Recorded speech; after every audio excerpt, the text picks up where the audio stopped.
Hi, I'm Bill Miller. You're watching the Four Door Off Road and Speed channel, and that's a Pontiac Firebird.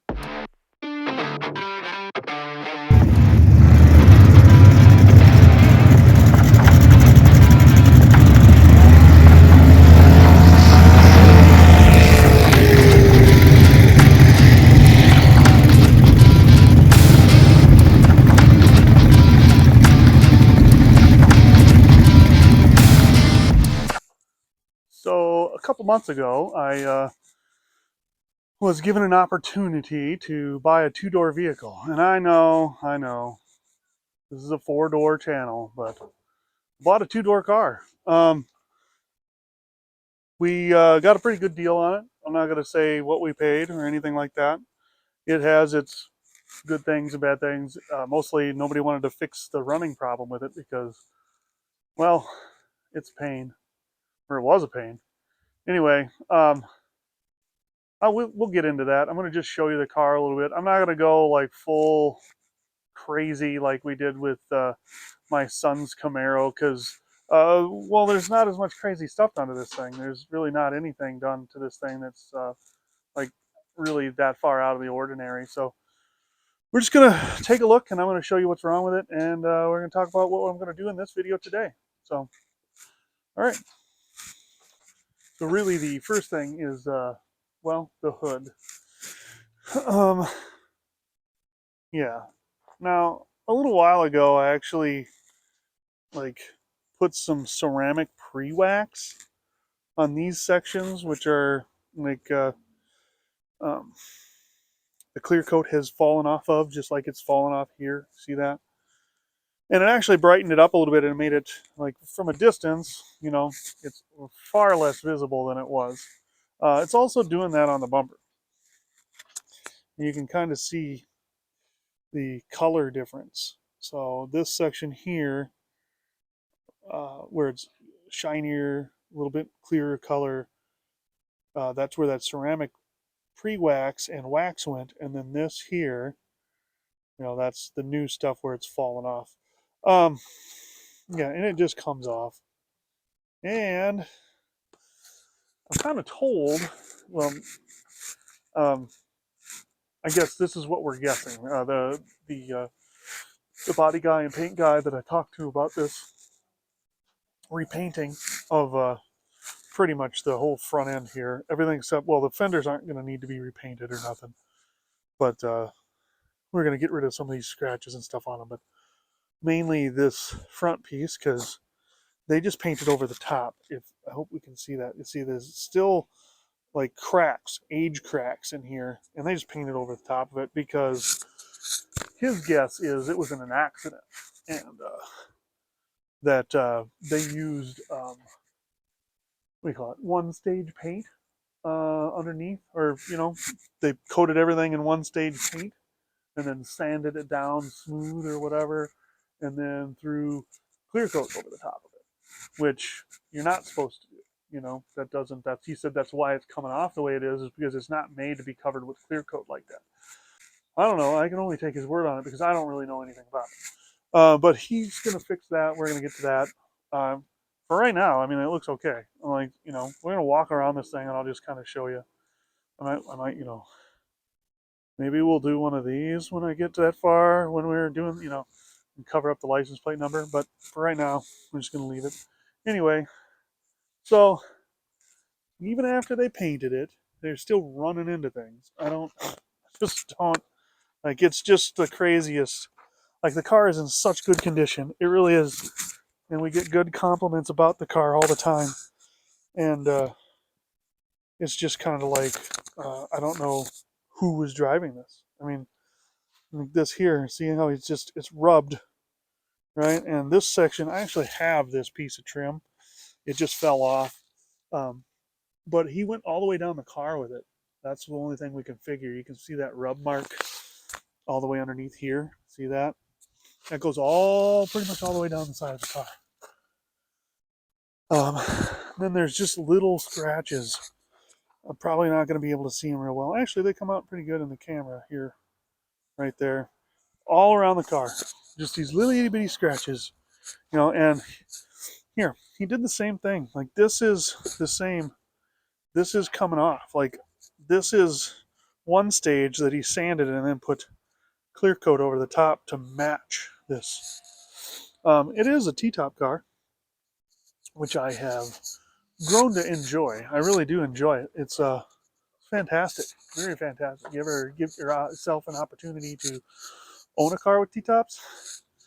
I say do it. I like it better than a convertible. Like a lot of them guys with convertibles, they will turn them into two-seaters if they're like a four-seat style convertible, and put a thing over the back and then a wind brake. And like BMW makes one, like, or I think BMW I saw, where it's got a wind brake that automatically just comes up, because the convertible it's like, wind everywhere, and that's not the way this is. The back seat is not so great, but in the front of the car, right here, right in the driver's seat and the passenger seat, like, there's barely any wind, So, yeah, pretty fun. Yeah. So let's keep looking. So yeah, like I said, they just kind of all over the car. You can just see little nicks. There's one. There's some more a little bit there. Side door of the car here. Right. Back into the car. Like, just everywhere. Like, everywhere. Backed into stuff. But overall, in the whole car, there's only one dent, and there it is. And I've heard people say that I could possibly get that out of there by not even wreck the paint, but I don't know. There are just other little things. This, I don't know what that's from. Probably nothing that the guy did. You know, I have a suspicion that even though it's not peeling, this kind of looks like the same thing the hood did, but I can't say for sure because it's orange peeled. I don't know if you can see it, but it's orange peeled right across there, and that's kind of how the hood looks. There's orange peel across here, and so the body guy was suspecting that maybe they had painted the whole car at some point, maybe sanded down the clear coat and put a different clear over the top of it, and didn't quite do a great job. Yeah, so really good condition. We're gonna look inside. Um, just ignore that for now. Like, that's under construction. That's what's going on. But all here, complete.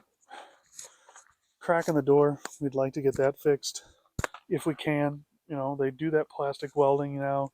You can do that. There's some fading in the top. Hopefully we can try and clear that up. But you know, beautiful. And the underneath side is in really good shape too. Like, it is very comparable to the Camaro in that respect. That is very clean underneath. And the funny thing is this is a Minnesota car. This has lived its whole life in Minnesota. I'm only my fourth owner. The third owner only owned it for a couple months, and then sold it to me. But yeah, so I'm the fourth owner, and it's lived its whole life in Minnesota. But the full rear seats. I mean, there's no rips and tears. Oh, I shouldn't say that. That side right there, normal wear and tear. He had a stereo system in it of some kind. There's other things back there for that.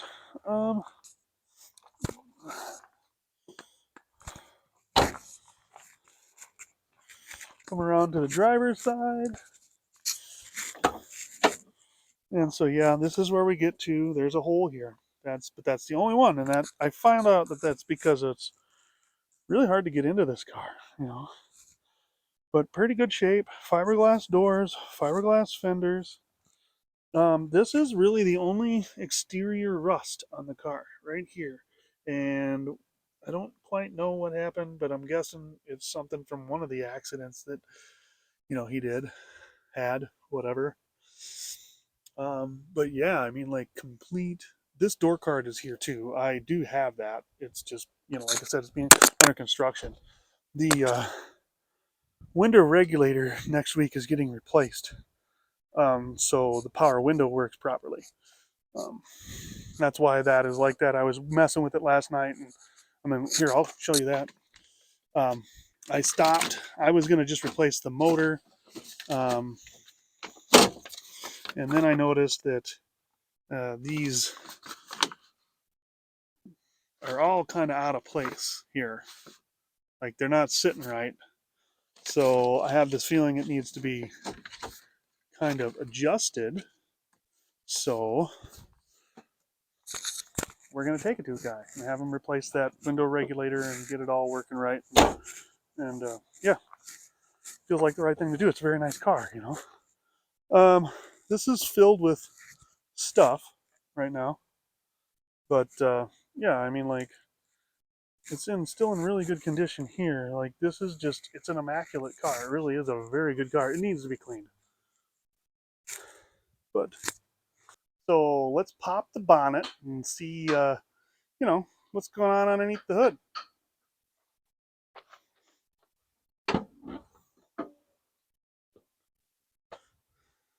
And just like the Camaro, this has a 3800, um, you know, a 3.8 liter engine, you know, a 200 horsepower V8 killing 3800 engine. That's what I'm saying. Oh, and it's bulletproof. I mean, like, you know, totally bulletproof. I have somebody over here talking to me about that. It's completely bulletproof. Yeah. Anyway, so yeah, that's what we got. We got a 6-cylinder, which is okay. I'm okay with that. I'm okay if he's okay. We're okay. We're okay. Uh, it needs a little attention under here, just like everywhere else. You know, a little dirty, needs some cleanup. There's some more rust. Very few spots have rust. Um, it is claimed that it has never been driven in the wintertime. I'm calling bullshit. Anyway, because there are spots underneath this car that are rusty that wouldn't be rusty if it was never driven in the wintertime. You can tell that because we have a car that has literally never been driven in salt. So we saw what the Camaro looks like underneath. Okay. This is only 3 years newer than that car. And it is scaly rust underneath the front portion now of the, the A-frame. So, and the bottom of the radiator here has that kind of scaly rust. And then there's some floor sections where you can see where it's patched and they're laid over, that those laid over sections have scaly rust on it. And you only get that from salt. Um, it looks different. Uh, you know, rust like on the Camaro is more like a patina rust. You know, like that's a rust like that's normal. Salt rust looks different. So we're gonna try and clean it up. You know, I have, you know, that thing over there that's sitting by the garbage cans, not because, you know, it's junk, but just because, you know, I have that. Anyway, and that one is 30 years old and it's filled full of the same scaly style rust because it was driven in the wintertime as this car has. So the people who owned it can tell me all they want that they didn't drive it in the wintertime, but it's bullshit. Excuse my language, it's bull. Anyway, um, so, but yeah, tonight, what are we doing? We're going to start ripping this apart. I'm going to take all this stuff out. I've already put a new alternator on it. There's still some issues. I think we're going to have to put a new battery into it. This is supposedly new, but I don't know. It's just bad. We tested it and it tested bad. So, but we're having some issues with heat. And when you take this off here, it's kind of orange, right? And it smells a bit like fish, which tells me that I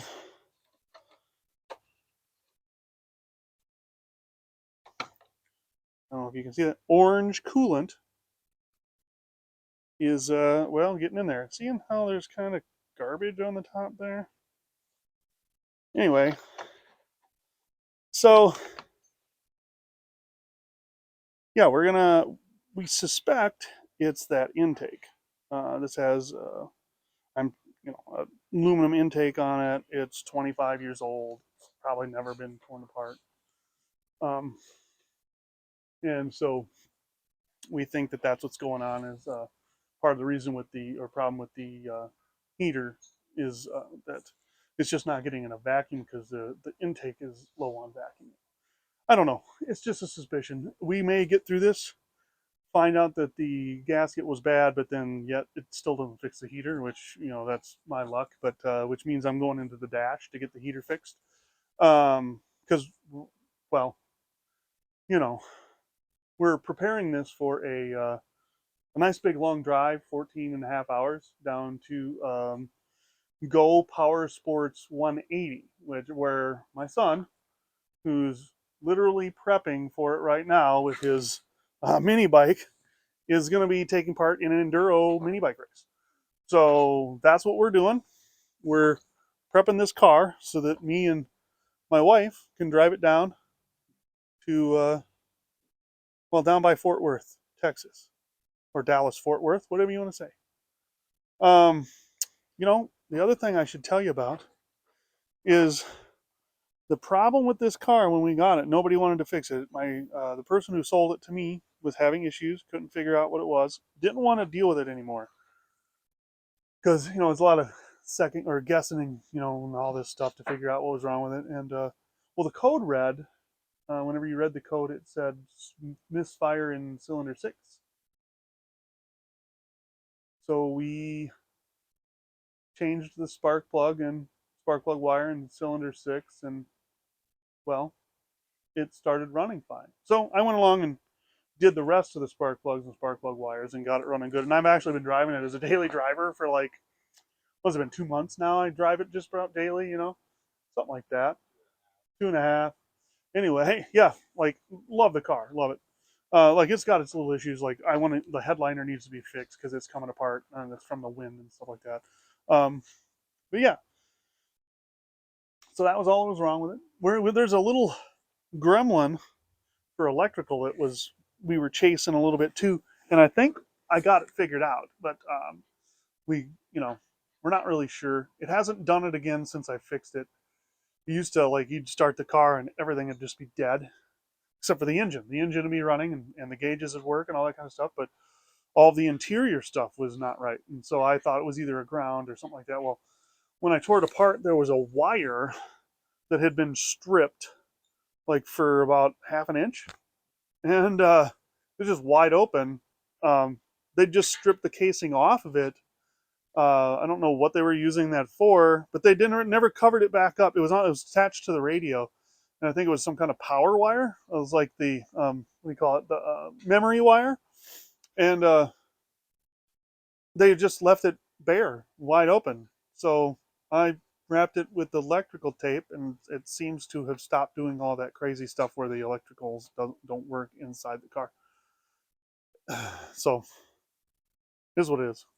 Yeah, that's what's going on. So we're gonna start ripping this apart because, well, we have 2 weeks. We have 2 weeks. Don't listen to him back there. I know you can't hear him, but I have two Saturdays that I can get this car done, and technically I have one Saturday to get this car done, which is tomorrow, um, because Thursday it goes to get the door fixed. So we got to get this done. Um, all this is happening 4 days after we got back from Sick 66.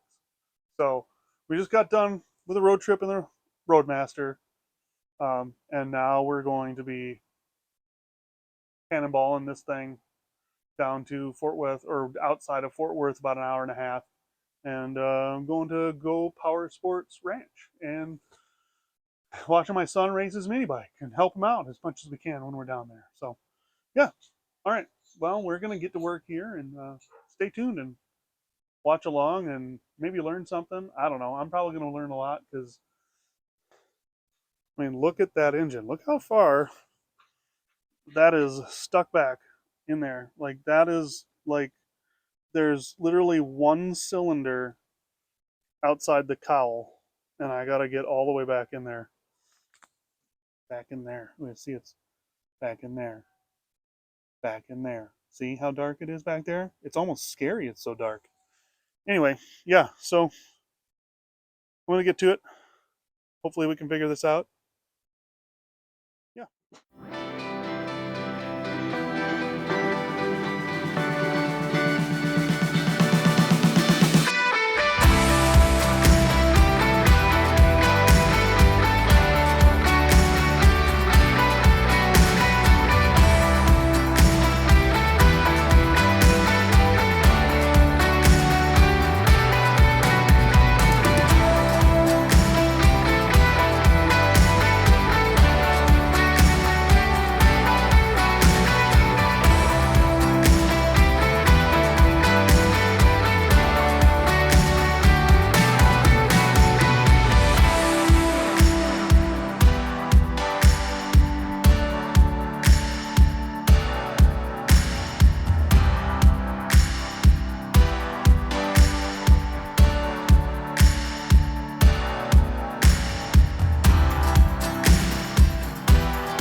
You always disconnect the battery.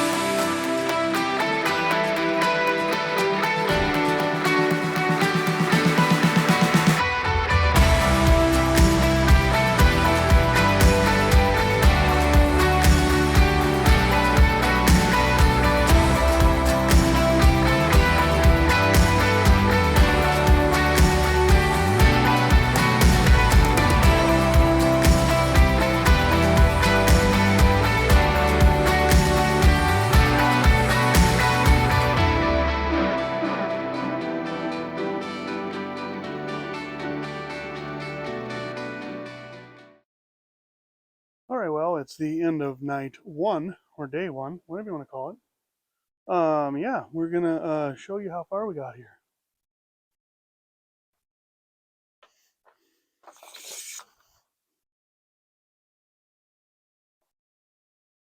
Oh, spark plug wires are out. I got the coil packs out. Wires are all off. I just got to get them around. Got to get the fuel rail off because I can't find my disconnects for those fuel lines. But then the top of the plenum comes off, or the plenum comes off, and then the lower intake will come out. Really not that far. I got that EGR tube loose already.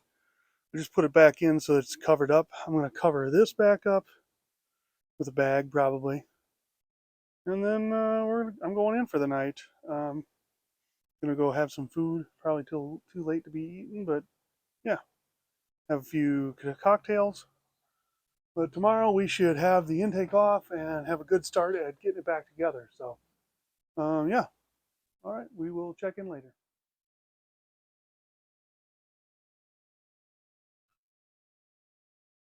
All right, well, I'm underneath here and I am getting ready to drop the antifreeze. It is the next morning. We're gonna get this done. But as long as I had the car jacked up, because I had to jack it up because it sits so low to be able to do this, I thought I'd show you. See some of this rust here. When I realize that rust happens on all vehicles, but this trying to tell, I think this looks like it's been, even if it was driven just a little bit or very few times, if they just maybe got caught in the snow or whatever. One time it snowed and they didn't realize it was going to. The A arms are worse right there. if you get underneath them, you can see it, where it looks like they're being eaten a little bit. So they need to be replaced. I mean, they're okay for now. They're not unsafe. But yeah, so it has not been driven in the snow or in the salt very much. But this kind of rust here, all the way back, you know, um, and you wouldn't get that just from sitting, you know. I don't think, because that '96 Camaro that sat for a little while too in the field and stuff, and it doesn't have this kind of rust on it. So anyway, I'm going to get back to it. I'm going to get this antifreeze dropped so that I can get the intake off. It's really the next step. So I'm pretty sure we're on the right track here. There just seems to be like, I don't know, I see, maybe we can't see it here. There it is.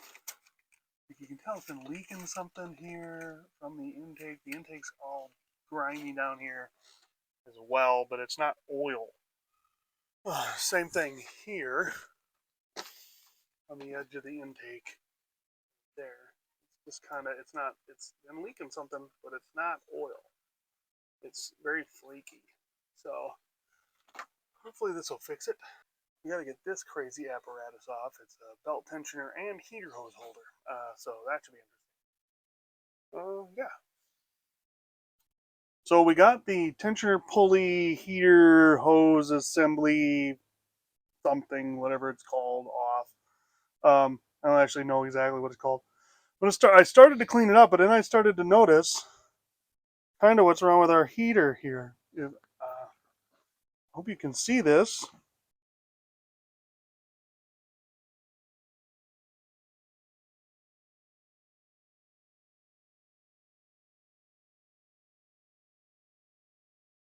So if you look in there, you can see the crud. I don't know. That's what I'm going to call it. Built up in this tube. This is where one of the heater hoses, like, there's an adapter that comes this way out of the intake and into this hole, and then this side here goes up and over to the heater core. Plugged. When I stuck a screwdriver in there, it was hard as a rock, so we got it broke through. But now I'm gonna start cleaning it out like this. Yeah, hopefully this isn't a reoccurring thing. I'm guessing it's because of that Dex coolant. So I'm hoping that it's not like in the heater core that way as well. If it is in the heater core, we're gonna have to do the heater core as well before the heater works. So anyway, yeah, I'm gonna get back to it and get the intake off and get to cleaning this stuff so that we can get the car back together, so it can get the window repaired. So yeah, we found replacement parts for parts that were broken already, and we're pretty much ready to get the intake off and get it cleaned up so that we can, yeah, be on our way in a couple weeks here. Okay, so I tried and I tried and I tried, and there's no way to get this lower intake out of here except by taking the upper intake off or the plenum off, whatever. So I ended up doing that. Got it out of here, but look at this. I wonder, this looks like the same garbage is inside that um, other piece. Like it was, I think this is leaking, is what was leaking. I'm gonna do the lower anyway, but I'm gonna clean all this stuff up too. But this gasket here also is just, I mean, it's so brittle. Um, yeah, I would bet that's the issue. So either way, good thing that we did it because it probably would have just kept having the same problems anyway. So not that big a deal. But yeah, I'm gonna keep going and get this tore apart and hopefully at least get the lower one back on today. All right. This is gonna sound like BS, but I kind of forgot what I was doing and started putting it back together already. As you can see, I got those out of there. Look how cracked they are. Like, I think somebody tried to tighten them down because they knew something was leaking there, and they tightened them too far. Or they've replaced these one other time and tightened them too far. And that's why they didn't want to work on it anymore, because they had screwed it up and didn't realize they'd done it. Anyway, this is still that plenum gasket. It's just completely, I can't believe how like, they should have started there. These probably weren't even the problem. I don't know, but yeah, I got it back together. Got new gaskets in there. You know, I'm starting to actually put the bolts in because uh, I can't get a plenum gasket till Tuesday. It'll be here. So, um, kind of just working on cleaning this thing up a little bit. You know, just a little at a time. Let the solvent do its work slowly. I haven't flipped it over and started doing any of that yet.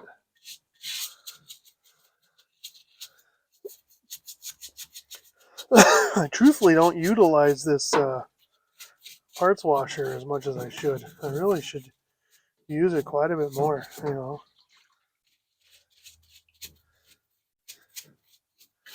So yeah, it starts to look okay, you know. The bottom side I'm gonna let soak, I think, overnight. I have the throttle body and stuff out of the salt. I've kind of got it sitting so that the body of this thing will be in the solvent, and then the throttle body and stuff will not be in the top, you know. Um, I just don't have a lot of time, and I don't want to be spending a bunch of time like trying to get solvent out of that throttle body and all that kind of stuff. So, I mean, hopefully this will be okay, and you know, it's gonna get cleaner anyway, you know. So, all right, that's where we're at. I'm actually getting ready to kind of. I'm gonna put that thing back on. Not that. This. I'm gonna maybe clean it up a little bit further with some of those Scotch Brite pads that I've been using. But I'll probably do that to this thing too. Um, but yeah, I'm gonna put it back to, or get as much put back together as I can tonight, and then I don't have to worry about it at all for the next couple days, really, because there won't be anything I can do until I get that plenum gasket. So yeah, that's where we're at. So I will probably see you Tuesday night is what it'll be happening, and we'll be rushing to get that thing back together so that Tyler over at United Collision can work on the door and get the window working right. So yeah, that's where we're at. So just like always, I'm forgetting to um, record stuff. So we just got into this, and I went, "Oh, I should be having my camera out." We're going to show you. This is just kind of in the middle of the video where we're doing the intake on the Firebird. I'm going to show you how to do a rear shock change on a fourth gen. Now this works for both vehicles, even though this is a late model fourth gen, and that one over there is a well, I guess it'd be first body style fourth gen. They are both a little bit different, even though they're very similar cars. The shock placement is still pretty much the same. Okay, so first thing you got to know is you don't have to take any of this out. This all stays. Okay, fold your back seat down. See, there's these little tabs here. You can fold the back seat down. I'm guessing anybody who has a fifth gen knows that, or fourth gen, sorry. And there are these little compartments. I did not do this. These were already pre-made. All we did was cut the stuff underneath. They're perforated already. Whenever they were sitting in here, you could see the outline in the carpet. Okay. So all we did was took a knife and cut the underbelly of it, and that completely reveals the top of the shock. Oh, yeah. Peanut Gallery was reminding me to tell you that there's a foam piece inside here. You can see it's got the notch of the shock top out of it. Uh, Peanut Gallery wrecked one when she was taking it out. So I don't know why she's mentioning that. So we're getting ready. I'm going to go down and I'm actually going to put a vice grips on the shaft of the shock because I haven't found one yet that we could actually do without having to do that. Both of these have this factory style shock in it. It comes with this plastic cover over it. Only thing I did was cut it. The ones that we're putting in actually have a metal cover over them, so which is a lot better in my opinion. So whenever you change them, if you have to change them ever again, then you can grab that instead of having to cut this plastic. And all I'm going to do is just shove that up in there, and hold the shaft to the shock. That's it. Or I'm going to shove a vice grips up in there and hold the shaft to the shock. That's it. That's all we're going to do. And then it unbolts from down here. That's it. Easy peasy. So, yeah, and look. Wow. Those need to be replaced, huh? Sheesh. Pretty nice and cracked. Both sides are pretty bad, huh? Yep. Old car. All right, we're going to get to this. Okay, so I am actually just getting ready to put the plenum on, or upper intake, whatever you want to call it. I know it's called a plenum gasket. Anyway, I didn't really do anything yesterday. It was like the first break I'd taken in a little while, working on cars or driving in a car or being around a car or anything like that. So today we are going to slam it back together. So here we are. Gaskets in there, O-rings are in there, and we're going to throw this on there. So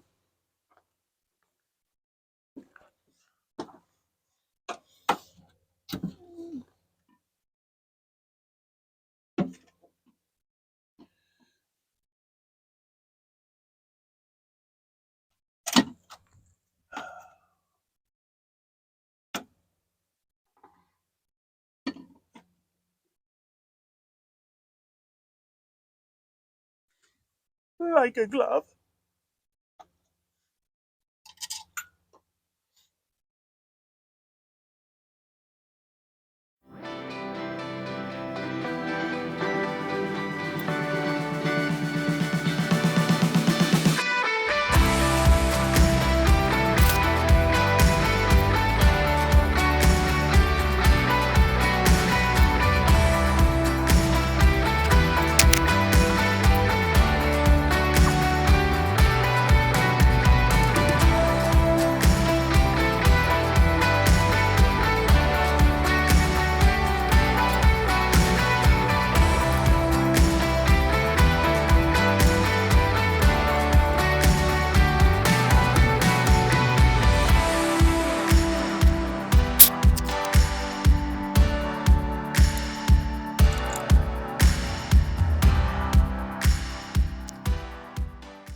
And the intake is pretty much on. I'm not going to bore you with any stuff. I got to like get the thermostat in and get the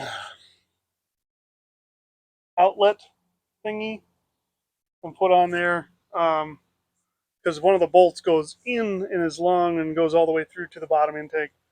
So we're going to do that, and then we'll get back to you whenever we're buttoning it up.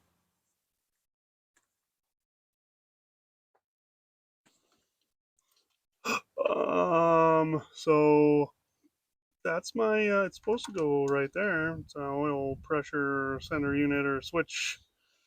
I think it's just for a gauge, but I was tightening the tensioner up on this bottom bolt and smacked it with the wrench, and it fell off.